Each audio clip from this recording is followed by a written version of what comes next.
benar. Nah, itu harus dipahami. Makanya kita nggak bisa sembarangan belajar herbal itu. Kenapa kita belajar herbal dulu, baru kita belajar formula? Itu gunanya, gitu loh, ya kan? Itu secara logika. Ya kayak ini aja, kayak gula, kena udara aja kan dia, udara ini kan dia mengikat, jadi basah kan gulanya makin ini, gitu. Ya. Nah itu yang teman-teman harus pahami di situ. Makanya di sini kita belajar, nggak hanya bisa belajar ini gunanya untuk ini, enggak. Makanya kita apa, dalam herbal kita belajar klasifikasinya kan. Nah di klasifikasi itu nggak hanya kita belajarnya, tapi kita lihat sifatnya. Oke, nggak mutlak, tapi kita bisa, dengan begitu kita bisa memahami, ya. Terus kita bisa kontraindikasinya. Jadi sekali lagi saya mau mengingatkan teman-teman, kalau teman-teman yang belajar herbal sama saya, pasti saya udah bilang, herbal jangan pernah dikatakan aman. Jangan pernah dikatakan aman. Herbal penggunaannya akan aman bila penggunaan dosisnya benar dan diagnosis benar, dia ininya benar. Ya, itu jangan pernah bilang iya pakai herbal aman. Enggak semuanya aman. Gitu loh. Ya, bukan kita ini kan herbal emang dia lebih aman. Dia bisa efek samping tuh kadang-kadang nggak terlalu cepat, benar nggak? Misalnya gini, dia sakit nih, ya, dia sakit, gini, dia penyakit panas, tapi panasnya bukan panas tinggi, ya. Terus teman-teman karena panas, sekarang herbal panas apalagi? Keinginannya sekal, tahu nggak sekal? Bagaimana sifatnya sekal? Sangat dingin kan? Dia panasnya nggak sampai tinggi. Begitu tambahnya dingin, bukan oke. Panasnya dingin, panasnya turun, tapi dinginnya akan pengaruh ke yang lain kan? Jadi kita harus tahu, bukan apa? Kita harus tahu itunya. Sama ya, seperti angkung itu ya Bu ya? Iya, angkung, jangan sembarangan. Sekarang saya nanya di sini, siapa yang pakai angkung untuk semua stroke? Lah ya, kemarin pasien saya ya gitu, datang sindromnya lihat dingin, dia pakai angkung, saya bilang. Hah? Dia bilang pakai angkung, dia tambah dingin.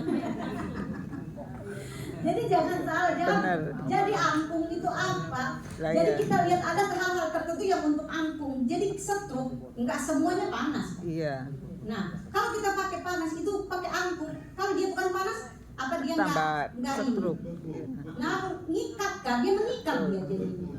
Gitu loh. Jadi teman-teman harus benar-benar kita di sana. Itu loh, makanya bukan, sekali lagi saya bukan menginikan TCM ya. Bukan, tapi karena mereka itu udah tercatat dan betul. Istilahnya gini loh, emang mereka empiris, tapi empirinya terbukti. Nah itu kan salah satu evidence gitu loh. Karena kadang-kadang toko itu langsung ngasih pakai angkung. Karena di Indonesia sudah terjadi. Sekarang gini, kayak akupunktur. Kalau di Cina dilihat nggak semua pakai elektrostimulator. Iya betul. Tapi di Indonesia kalau nggak pakai elektrostimulator nggak mau, karena sudah terbiasa. Bener kan? Betul. Nah, karena apa? Bukan keren, karena nggak terkecil. Jadi begitu itu tusuk, udah, cuman begitu kan nggak getar kan, ada getar-getarnya. Padahal kalau kecil bisa jalan kemana-mana udah jalan. Bener nggak? Tahu kan kecil kan? Rasakan, udah pernah terasa kecil kan? Nah, makanya belajar titik akupunktur tuh nggak sembarangan, nggak hanya misalnya kok di sini tuh mana posisinya? Di sini masuk, kena nggak kacinya? Ada nggak yang kena kacinya? Gitu loh. Ya kan sama di sini, tapi titik yang pas di mana? Ya kan? Gitu loh. Jadi jangan salah, jadi makan belajar akupunktur, kita tuh harus tahu benar-benar. Kalau mau pakai cun, benar-benar cunnya. Kalau mau pakai tanda-tanda, kita pakai tanda-tandanya bagaimana? Gitu. Jadi kita begitu. Makanya kalau kami dulu ujiannya tusuk diri sendiri, tapi ditanya letak petiknya di mana. Tusuk diri sendiri. Gitu. Iya, ujiannya seperti itu. Kita belajar menusuk. Menusuknya pun ada tekniknya, apalagi di bagian perut. Coba kalau bagian perut teman-teman langsung nggak, pasiennya tuh langsung dak, kaku, jarum nggak masuk. Iya. Bener nggak? Ada. Sering nggak? Iya ada. Terus kalau teman-teman gimana caranya? Sensitif soalnya di perut itu. Langsung relax dulu pokoknya. Kita harus buat relax dulu. Kalau kita paksa masuk sakitnya tapi minta ampun. Kadang ganti jarum Bu karena tumpul. Iya. Ke besek. Karena tegang langsung nggak masuk. Ya kan? Iya. Kalau kita paksa sakitnya minta ampun, bisa ngajarin pasien. Nah itu makanya dalam perjalanan pun kita harus tahu. Jadi jangan sampai kita pasien udah Pak silakan tidur, tuk tuk tuk tuk, nggak merasain kita tuh gini. Kita dalam sebagai pengobat kita tuh harus lihat ekspresinya pasien. Iya, kesakitan. Jangan pernah kita main tusuk dia sakit kita nggak tahu. Tahu nggak kalau kita dalam penusukan pasien takut akan terjadi apa?